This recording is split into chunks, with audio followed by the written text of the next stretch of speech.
Assalamualaikum warahmatullahi wabarakatuh. Selamat pagi teman-teman semuanya. Hari ini saya akan membagikan materi terkait dengan dokumentasi keperawatan. Khususnya yang kita bahas adalah terkait dengan diagnosa keperawatan. Nanti di pertemuan hari ini, nanti teman-teman akan saya ajarkan, kita belajar bareng terkait bagaimana cara kita menyusun diagnosa. Ya, khususnya pada diagnosa yang S3I. Ya, nanti silahkan disimak terkait dengan videonya, kemudian nanti juga dibuat resume, kemudian dikirimkan melalui Google Form ya. Definisi terkait dengan diagnosa keperawatan merupakan langkah kedua. Ya, jadi diagnosa ini merupakan langkah kedua dari proses keperawatan. Yang pertama adalah pengkajian, kemudian yang kedua adalah diagnosa. Ya, proses ini menggambarkan penilaian klinis tentang respon individu, keluarga, kelompok maupun masyarakat terhadap permasalahan kesehatan baik aktual maupun potensial. Diagnosa keperawatan adalah sebuah pernyataan yang menguraikan respon aktual atau potensial klien terhadap masalah kesehatan yang perawat di sini memiliki izin dan berkompeten untuk mengatasi kesehatan dari pasien. Tujuan pencatatan diagnosa keperawatan yang pertama adalah menyediakan definisi yang tepat yang dapat memberikan bahasa yang sama dalam memahami kebutuhan klien. Jadi semua perawat di sini ketika kita berbicara terkait yang diagnosa misalkan nyeri akut, semua perawat pasti akan memahami. Ya. Kemudian memahami kebutuhan klien bagi semua anggota tim pelayanan kesehatan. Yang kedua, memungkinkan perawat untuk mengkomunikasikan apa yang telah mereka lakukan sendiri dengan profesi pelayanan kesehatan yang lain dan masyarakat. Kemudian yang ketiga adalah membedakan peran, ya, baik perawat ya atau dokter ataupun penyelenggara pelayanan kesehatan yang lain.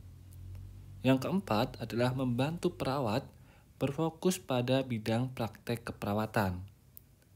Yang kelima, membantu mengembangkan pengetahuan di bidang keperawatan.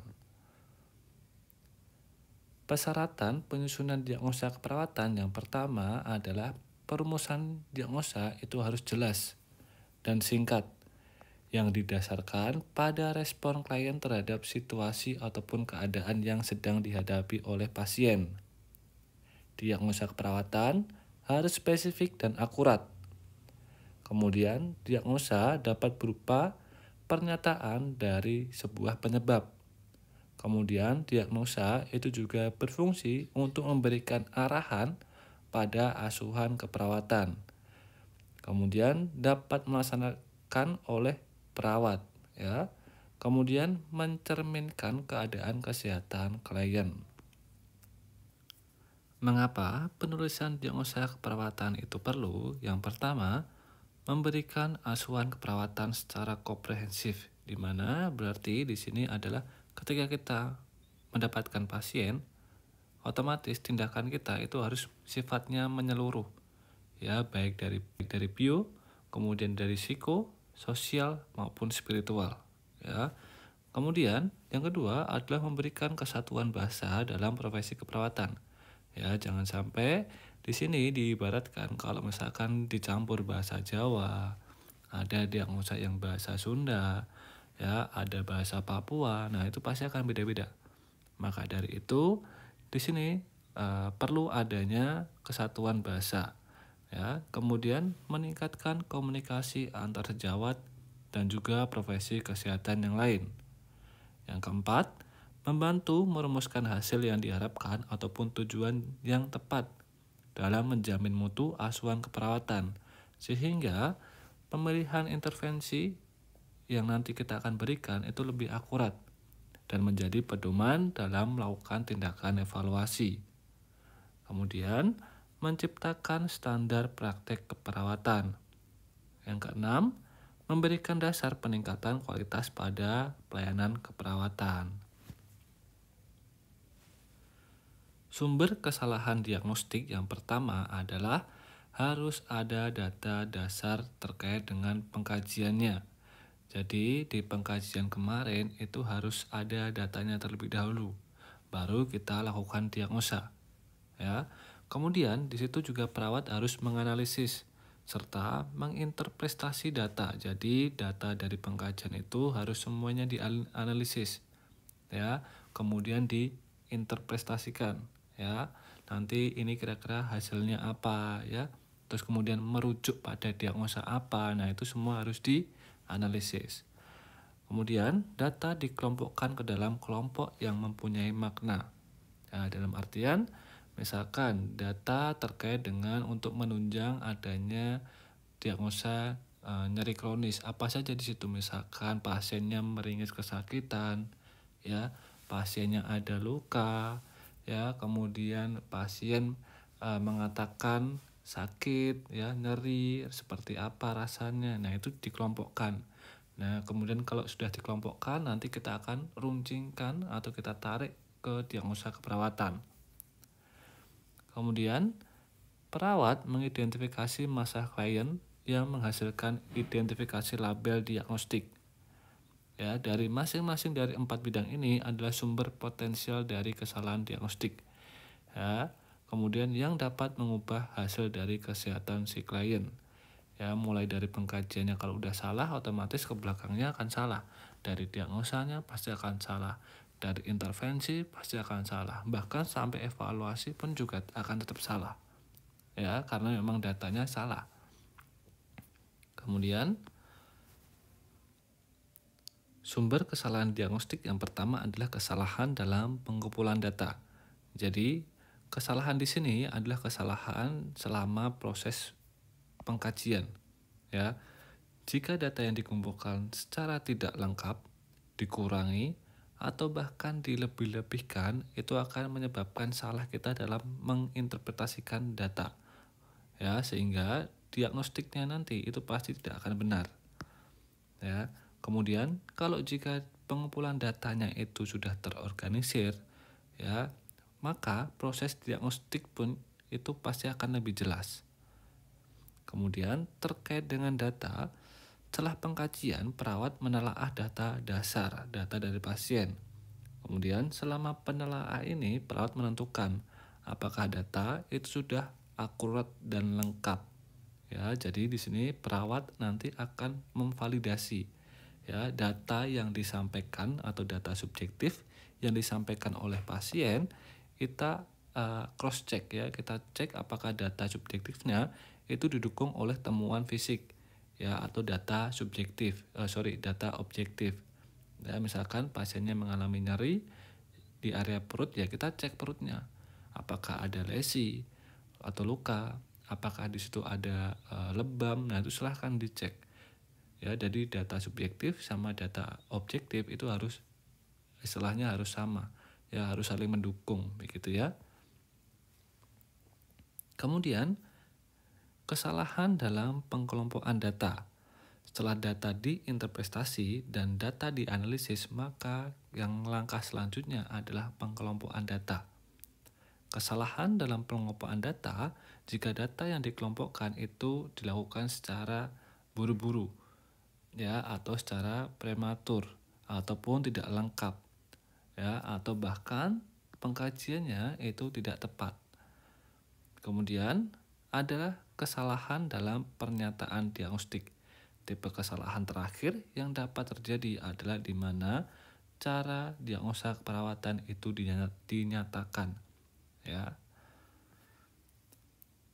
Proses penyusunan diagnosis keperawatan yang pertama, kita harus klasifikasi dan analisis data dulu.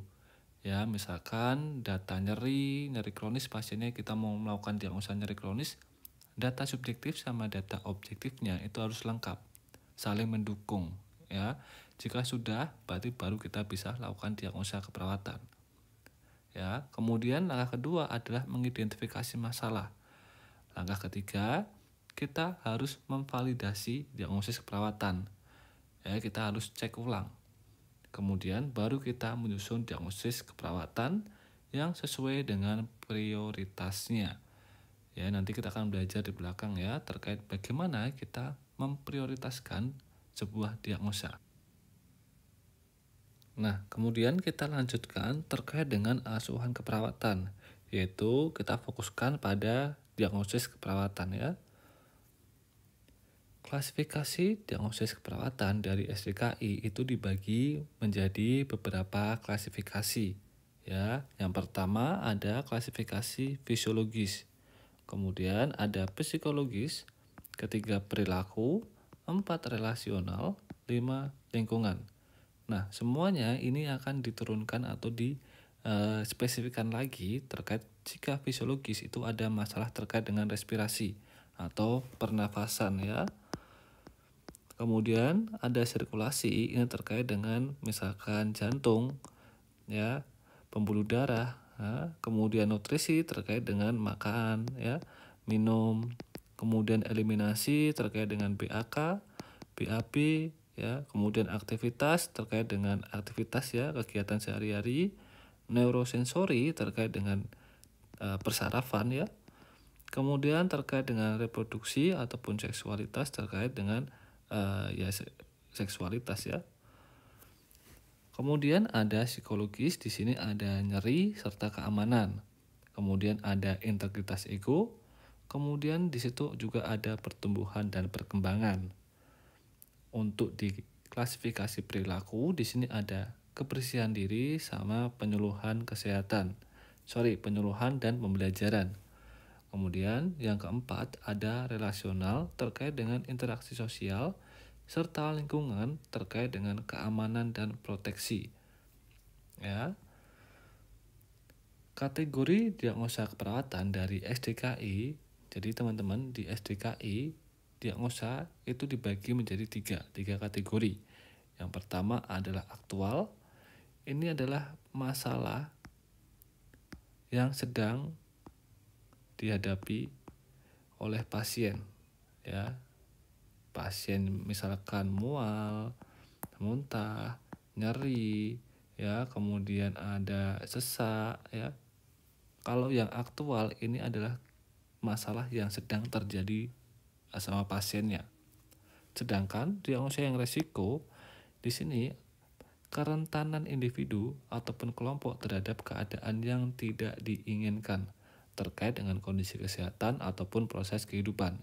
Jadi kalau risiko itu belum terjadi, tapi akan beresiko ya, istilahnya si pasien akan rentan terhadap masalah kesehatan. Ya, kemudian di sini ada diagnosa promosi kesehatan ya. Di sini penilaian tentang motivasi dan keinginan untuk meningkatkan kesejahteraan dan aktualisasi potensi dari kesehatan si pasiennya. Ya, nanti kita akan buka ya. Nah, teman-teman di sini adalah diagnosis perawatan dari SDKI.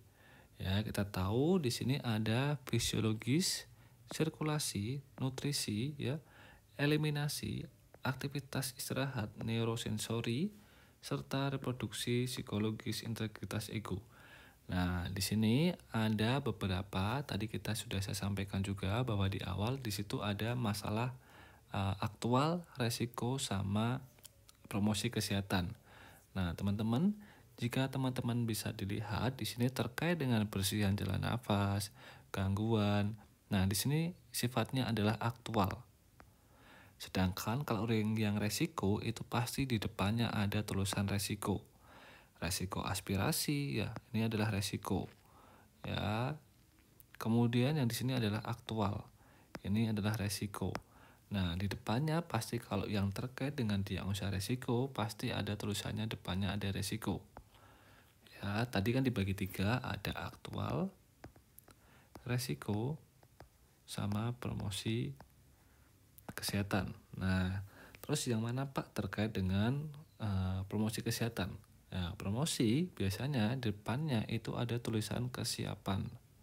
Ya, jadi kalau yang teman-teman lihat di sini gangguan ini adalah aktual. Kalau terkait dengan kesiapan ini adalah promosi. Sedangkan di sini ada restensi urin, di sini adalah aktual. Kemudian resiko ini pasti diagnosa resiko. Ya, jadi teman-teman bisa memahami mana yang aktual, mana yang risiko, sama yang promosi kesehatan. Ya, kalau yang aktual itu pasti tidak ada tulisan risiko sama kesiapan. Ya. Kemudian kalau yang terkait dengan diagnosa risiko pasti di depannya ada tulisan risiko ya. Baik di sini, ya ini ada risiko, kemudian di sini juga ada risiko ya. Semuanya pasti ada. Nah, kemudian kalau diagnosa terkait dengan promosi kesehatan itu pasti di depannya ada tulisan kesiapan ya. Kemudian kesiapan persalinan ya. Nah, ini semua terkait dengan promosi kesehatan. Ya, coba kita lihat ke belakang ya. Nah, ini semua diagnosa terkait dengan aktual ya, aktual. Kemudian di bawahnya ada resiko. Nah, di sini terkait dengan promosi kesehatan biasanya terkait dengan adanya kesiapan ya. Semua kalau ada tulisan kesiapan itu biasanya terkait dengan promosi. Ya. Nah, nanti silakan dilihat, dibuka SDKI-nya ya. Nanti dilihat mana yang risiko, mana yang aktual, mana yang terkait dengan promosi kesehatan. Ya. Kemudian perlu saya jelaskan juga di sini terkait dengan respon fisiologis. Ya, respon fisiologis berarti di sini adalah respon dari terkait dengan tubuh si pasien atau tubuh klien, terkait dengan respirasinya, pernafasannya, terkait dengan sirkulasi, terkait dengan jantung ataupun pembuluh darah ya. Nutrisi berarti terkait dengan makan dan minum. Kemudian eliminasi itu terkait dengan BAK BAB toh. Kemudian aktivitas istirahat terkait juga dengan aktivitas. Neurosensori terkait dengan saraf. Kemudian ada reproduksi ya. Nah, terkait dengan respon psikologis di sini ada terkait dengan nyeri, keamanan, integritas ego ya. Jadi silahkan teman-teman ketika nanti mendapatkan suatu pasien, nah itu silahkan. Misalkan pasiennya mengeluh sesak, otomatis kita cari saja di subkategori yang respirasi. Baru nanti kita pilih ini terkait dengan diagnosanya apa. Ya, nanti kita akan belajar di belakang ya. Nah, misalkan pasiennya ternyata teman-teman pasiennya mengalami diare. Ya, pasti diare itu pasti ada di nutrisi. Ya, antara nutrisi sama eliminasi. Nah, silahkan dicek apakah dia masuk di nutrisi ataupun di eliminasi. Ya, kalau di sini berarti masuknya di nutrisi ya. Nah, ini diare. Ya, kemudian ketika pasien teman-teman mengatakan pasiennya mengalami nyeri. Ya, nyeri berarti otomatis terkait dengan psikologis. Nyeri ya. Nah, antara nyeri akut atau nyeri kronis atau nyeri melahirkan. Nah, itu silahkan dipilih, disesuaikan dengan kondisi pasiennya. Atau justru pasiennya, oh Pak, ternyata pasiennya nggak bisa pipis. Nah, itu dilihat pipisnya karena apa. Ya, apa karena inkontinensia ataukah adanya restensi. Nah, itu silahkan nanti dicek ya pasiennya. Misalkan pasiennya Pak ternyata nggak bisa tidur, otomatis terkait dengan aktivitas dan istirahat. Nih, ini ada gangguan pola tidur. Nah, disesuaikan aja apa yang terjadi di pasiennya, kemudian dibuka daftar isinya dulu. Ya, teman-teman, nanti kira-kira pasiennya mengarah kemana ya. Oke, sudah dipahami dulu, ini adalah terkait dengan diagnosa keperawatan SDKI dari aktual, resiko, sama promosi kesehatan. Kemudian kita lanjut ya. Nah, komponen diagnosis keperawatan SDKI di situ ada yang pertama adalah masalah. Masalah di sini merupakan label diagnosis keperawatan yang menggambarkan inti dari kondisi kesehatan pasien. Kemudian ada penyebab atau etiologi, di sini merupakan faktor yang mempengaruhi kesehatan. Ya, etiologi di sini mencakup fisiologis, biologis maupun psikologis, ataupun efek dari tindakan terapi, ataupun karena situasional, karena ada pengaruh dari lingkungan ataupun personal, atau dari maturasional, ya itu nanti silahkan dicek ya. Kemudian di komponen diagnosis keperawatan itu ada sign and symptom, tanda atau gejala. Tanda merupakan data objektif. Tanda merupakan data objektif dari hasil pemeriksaan fisik, lab, dan prosedur diagnostik. Jadi tanda. Sedangkan gejala merupakan subjektif dari hasil anamnesis, Misalkan pasien ketika kita tanya, Pak gimana kondisinya, oh ternyata Pak ini masih sakit. Nah itu merupakan data subjektif. Ya, kemudian kita tanyakan gejalanya seperti apa Pak, sakitnya seperti apa. Nah itu data subjektif. Tapi kalau kita temukan, oh ternyata di sini ada luka, ada memar, itu kan tanda. Berarti itu merupakan data objektif. Ya. Kemudian tanda dibagi menjadi gejala mayor, ya 80%, dan data minor atau sebagai data pendukung. Nah, nanti kita lihat ya. Jadi terkait dengan tanda mayor, ketika kita menegakkan suatu diagnosa, misalkan nyeri, itu harus dari tanda gejala itu harus 80% data ataupun gejala yang dialami pasien itu bersangkutan dengan adanya nyeri. Ya, dari data pendukungnya harus 80%. Jika tidak 80% itu berarti untuk kita menegakkan suatu diagnosa itu masih diragukan, masih belum lengkap istilahnya ya. Kemudian faktor resiko di mana merupakan kondisi yang dapat meningkatkan kerentanan klien mengalami masalah kesehatan ya. Kita lihat ya ke belakang ya. Nah, di sini tadi ada masalah, kemudian ada tanda gejala, kemudian juga ada penyebab sama terkait dengan kondisi klinis ya. Nah, teman-teman dilihat bahwa terkait diagnosa keperawatan saya berikan petunjuk dulu bahwa masalah adalah ini. Masalah adalah terkait dengan bersihan jalan nafas tidak efektif. Ini yang dinamakan masalah. Kemudian penyebab itu bisa dari fisiologis ya, psikologis, fisiologis, situasional ya, atau maturation tadi ya. Kemudian gejala ya, gejala ini harus 80%. Jadi kalau misalkan ini ada 5, otomatis 4 dari sini itu harus ada pada pasien. Tanda gejala ini harus ada pada pasien. Tidak boleh misalkan cuma ada 2. Ya, kalau ada 2 misalkan batuk tidak efektif sama tidak mampu batuk, hanya itu saja, otomatis ketika kita menegakkan diagnosa ini itu masih kurang. Jadi harus 4 dari ini harus ada di pasiennya. Ya. Kemudian data ini adalah data penambah atau pendukung. Nah, terkait dengan kondisi klinis di sini adalah terkait dengan biasanya pasien dengan dari di sini adalah penyakit ya. Penyakitnya yang istilahnya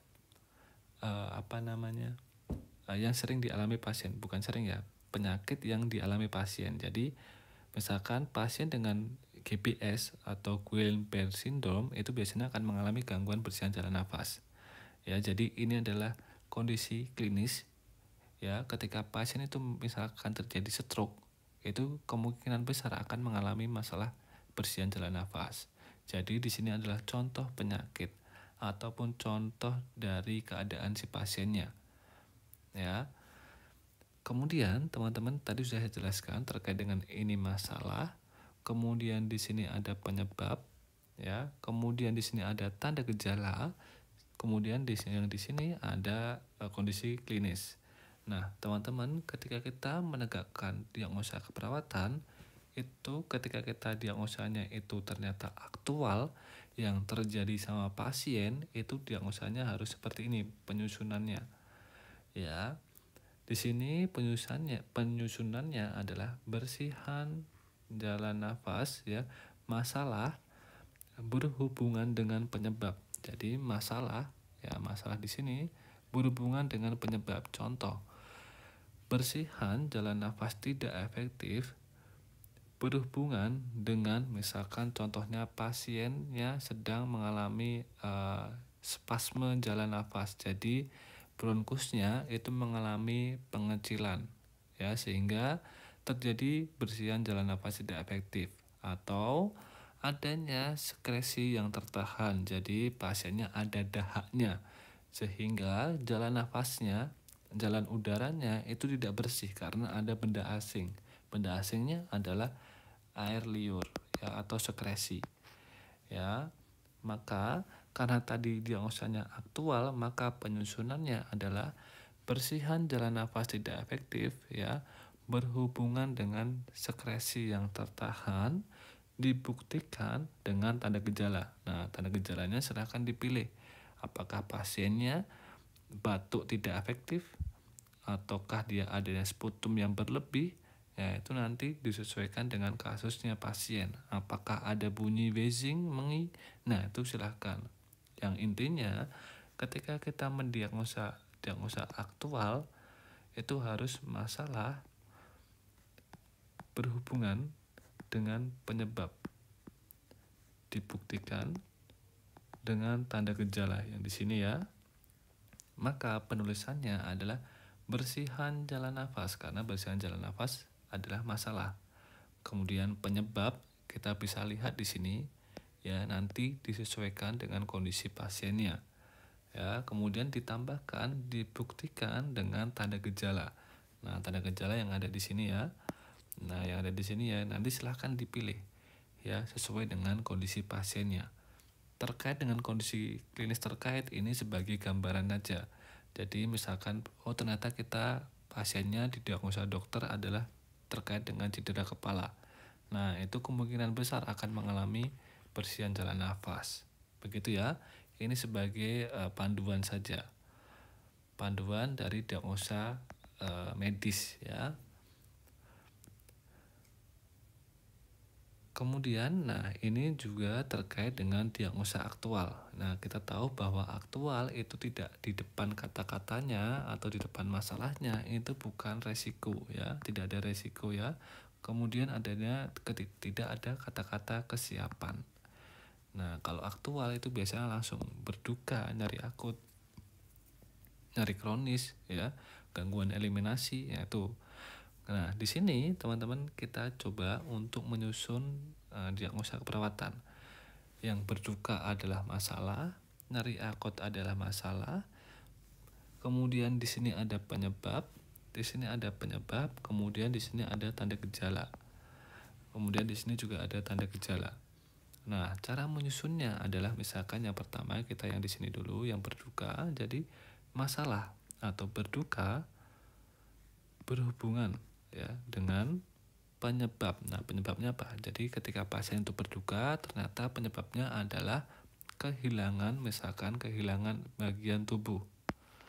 Ya, berhubungan dengan kehilangan ya bagian tubuh ya. Atau berduka berhubungan dengan adanya kematian keluarga atau orang yang berarti. Nah, itu silahkan disesuaikan dengan pasiennya ya. Nah, kemudian dibuktikan dengan tanda gejala. Misalkan pasiennya merasa sedih, menangis, pola tidur berubah. Nah, itu silahkan disesuaikan sama kondisi pasiennya ya. Kemudian kita cek lagi yang nyeri akut. Nyeri akut di sini adalah masalah, penyebab sama tanda gejala. Jadi penyusunannya adalah nyeri akut berhubungan dengan misalkan agen cedera fisik. Misalkan karena amputasi. Ya. Dibuktikan dengan tanda gejala, misalkan pasien gelisah, sulit tidur ya, mungkin justru mengeluh nyeri ya, tampak meringis. Nah, itu disesuaikan dengan kondisi pasiennya ya. Kemudian ada diagnosa resiko. Nah, di sini kalau resiko itu pasti depannya ada tulisan resiko. Nah, ini resiko ya. Nah, cara penulisannya itu berbeda. Ya, jadi kalau resiko itu adalah masalah dibuktikan dengan adanya faktor resiko. Nah, ini ada faktor resiko toh. Nah, ini ada faktor resiko. Tadi yang di aktual itu ada penyebab, dibuktikan dengan penyebab. Tetapi kalau resiko itu dibuktikan dengan adanya faktor resiko. Contoh, resiko aspirasi. Aspirasi ini seperti ada benda asing di area mulut, jadi nanti resiko untuk pasiennya tersedak ya. Jadi resiko aspirasi berhubungan dengan dibuktikan dengan misalkan faktor resiko karena adanya penurunan kesadaran. Jadi orang nggak sadar pasti akan mengalami resiko aspirasi atau justru terpasang tracheostomy atau endotracheal tube. Jadi dipasang di area lehernya sebagai alat bantu pernafasan. Nah, karena tadi benda asing, otomatis nanti memunculkan air liur. Ya, air liurnya itu nanti akan berlebih sehingga kalau berlebih akan menyebabkan resiko aspirasi. Nah, nanti disesuaikan dengan pasiennya ya. Kemudian di sini ada masalah sama faktor resiko. Jadi penyusunannya adalah resiko ketidakseimbangan elektrolit dibuktikan dengan adanya faktor risiko, misalkan adanya diare, ya, muntah, ya udah cukup itu, ya. Jadi penulisan diagnosanya ada seperti ini, ya. Tadi dibedakan antara aktual, resiko, ya.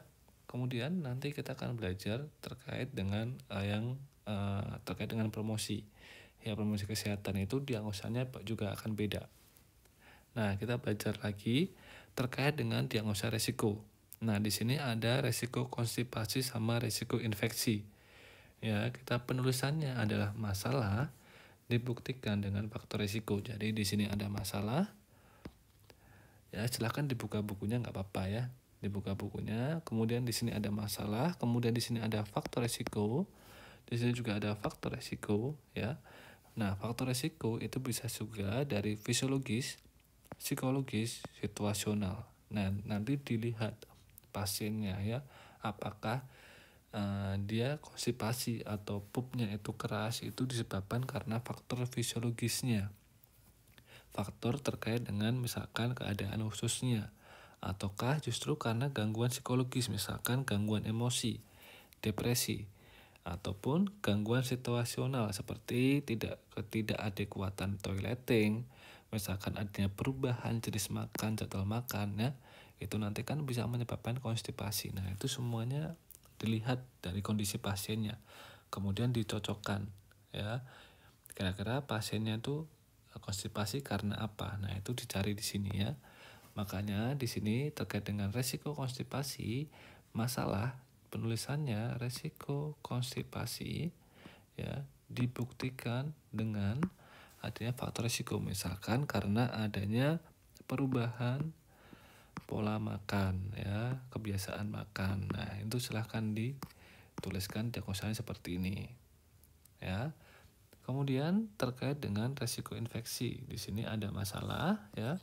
Jadi resiko infeksi dibuktikan dengan adanya faktor risiko. Nah, faktor risikonya apa? Infeksinya mungkin karena adanya penyakit kronis. Misalkan pasien DM kan biasanya penyakit DM kan nanti berisiko misalkan adanya luka, ya, karena ada luka sehingga akan menyebabkan risiko infeksi, ya, atau justru karena tindakan prosedur invasif seperti operasi, ya, pembedahan. Nah, itu kan prosedur invasif. Nah, itu nanti resiko untuk terjadi infeksi karena kan kulitnya dibedah tuh. Nah, silakan nanti disesuaikan dengan kondisi pasiennya gitu ya. Yang penting penulisannya ada seperti ini, masalah dibuktikan dengan faktor resiko. Kemudian terkait dengan health promotion atau promosi kesehatan, itu pasti diagnosanya yang di depan adalah terkait dengan tulisannya kesiapan. Ya, kesiapan, ya, itu pasti terkait dengan promosi kesehatan. Nah, itu penulisannya juga akan berbeda. Ya, kalau di kesiapan di sini penulisannya adalah masalah dibuktikan dengan tanda gejala. Jadi yang ini adalah masalah, ya, kemudian dibuktikan dengan tanda gejala. Nah, ini tanda gejalanya apa? Nah, ini adalah tanda gejalanya ya semuanya. Nah, nanti penulisannya adalah misalkan kesiapan peningkatan eliminasi urin dibuktikan dengan pasien ingin meningkatkan eliminasi urin, jumlah dan karakteristik urin normal, ya toh, yang ada di sini toh. Nah, boleh di stop dulu videonya, nggak apa-apa sambil baca ya. Kemudian kita coba lihat yang terkait dengan kesiapan peningkatan konsep diri, ya, dibuktikan dengan apa? Misalkan mengekspresikan keinginan untuk meningkatkan konsep diri, atau misalkan merasa percaya diri, ya, ataupun menerima kelebihan dan keterbatasan. Nah, semuanya nanti dicocokkan dengan kondisi pasiennya, ya, tinggal milih saja, ya, gitu ya. Nah, ini adalah penulisan diagnosa keperawatan dari SDKI. Yang pertama, diagnosis aktual. Nah, ini adalah masalah berhubungan dengan penyebab, ya, dibuktikan dengan tanda gejala. Sedangkan terkait dengan diagnosa resiko, ini adalah masalah dibuktikan dengan adanya faktor resiko. Kemudian diagnosa promosi kesehatan, masalah dibuktikan dengan adanya tanda gejala. Nah, itu silakan dibuka buku SDKI-nya, dipelajari, ya. Kemudian prioritas diagnosa keperawatan. Jadi teman-teman tadi sudah belajar bagaimana menuliskan diagnosa keperawatan. Sekarang kita belajar untuk memprioritaskan kira-kira diagnosa utama dari pasien itu apa. Ya, jadi keluhan pasien itu yang utama itu apa, ya. Jadi yang pertama di sini kita harus sesuaikan dengan konsep yang ada dari Maslow.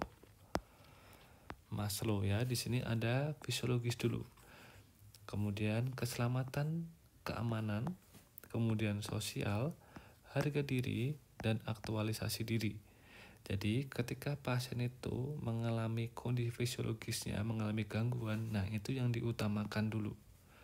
Ya, yang diutamakan itu adalah dari fisiologisnya dulu, kemudian keselamatan, ya ini meningkat ya. Nah, itu harus fisiologis terlebih dahulu. Ketika fisiologis ini tidak terjadi apa-apa, ya boleh kita prioritaskan yang di sini. Ya, kalau di sini tidak ada terjadi masalah, berarti yang di sini. Nah, nanti silahkan dilihat dengan kondisi pasiennya. Apabila kondisi pasiennya memang mengalami gangguan fisiologis yang dimana di sini seperti kebutuhan sandang pangan, papan, kemudian kebutuhan biologis nih, nah ini paling utama seperti BAB, BAK, bernafas kan paling penting, makan ya. Nah, itu kan kebutuhan fisiologis. Nah, itu yang diutamakan. Kita tahu bahwa misalkan contohnya yang ada di sini adalah, nah, misalkan teman-teman bisa dilihat, bisa dijawab juga ya. Misalkan kita prioritaskan ya, misalkan bersihan jalan nafas dulu, ataukah terkait dengan misalkan dengan diare. Ya, kira-kira teman-teman prioritaskan yang mana? Apakah bersihan jalan nafas yang respirasi dulu, ataukah yang diare dulu?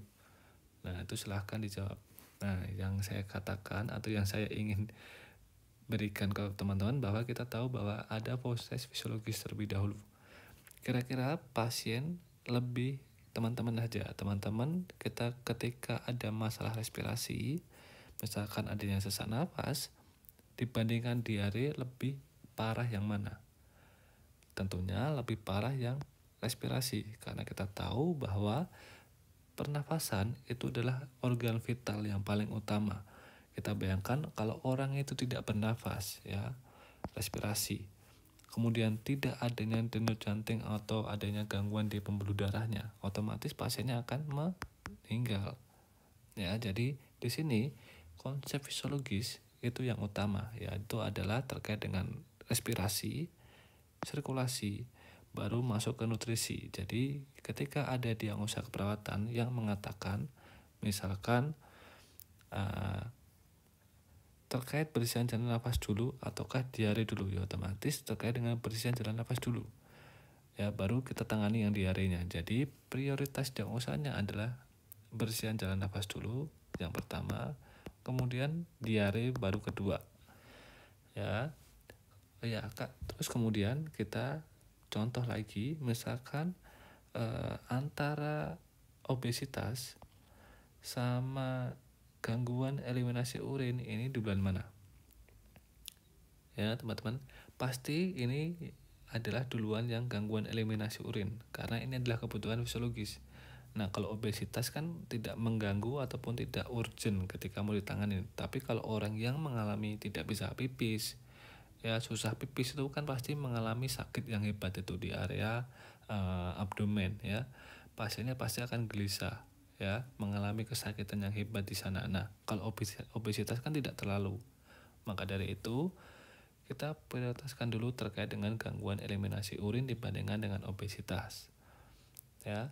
Terus kemudian terkait dengan diagnosa aktual ya, resiko sama health promotion, itu yang utama adalah aktual. Yang kedua adalah resiko, yang ketiga adalah promosi kesehatan. Jadi teman-teman kalau misalkan pasien itu tidak mengalami gangguan yang aktual, tidak mengalami gangguan resiko, ya sudah kita tegakkan yang diagnosa yang terkait dengan kesiapan. Ya, pasien yang kondisinya baik-baik saja kita lebih tingkatkan lagi terkait dengan kesehatannya. Nah, kita atur lagi terkait dengan pola, misalkan pola makannya, ya, pola tidurnya, ya, pengetahuannya terkait dengan misalkan dengan kesehatan. Nah, itu silakan ditambahkan. Ya, jadi kita bisa diketahui bahwa jangan sampai teman-teman mengatakan hanya orang sakit saja yang dapat diagnosa keperawatan. Tidak. Jadi orang yang sehat pun kita juga bisa diagnosa. Nah, diagnosanya adalah untuk meningkatkan kesejahteraan atau untuk meningkatkan kualitas dari hidup pasien, ya, ataupun meningkatkan kesehatan dari pasiennya. Nah, itu silahkan, ya. Nah, ini adalah terkait dengan prioritas diagnosa perawatan. Jadi kita prioritaskan terkait dengan fisiologis terlebih dahulu, baru rasa aman, sosial, penghargaan, sama aktualisasi diri. Jadi yang fisiologis itu yang utama.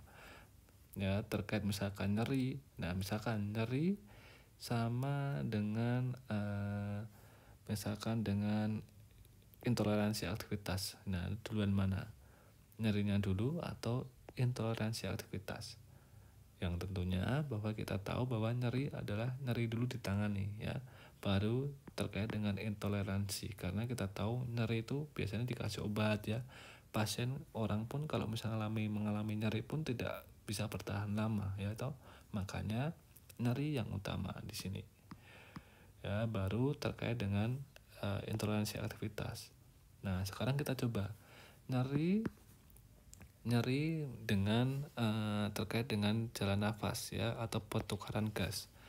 Nyeri dulu atau pertukaran gas dulu, teman-teman, ya. Jadi kalau saya itu adalah pertukaran gas dulu, karena terkait dengan respirasi. Orang kalau nggak bisa nafas sama nggak bisa ada sirkulasi, otomatis pasiennya tadi bisa mengakibatkan meninggal. Tapi kalau nyeri kan bisa ditahan lebih dahulu, dikasih obat terlebih dahulu kan bisa. Tapi kalau dengan sirkulasi, ya, respirasi, jantung, paru itu ada organ yang vital. Jadi jangan sampai diabaikan. Itu yang harus diprioritaskan terlebih dahulu.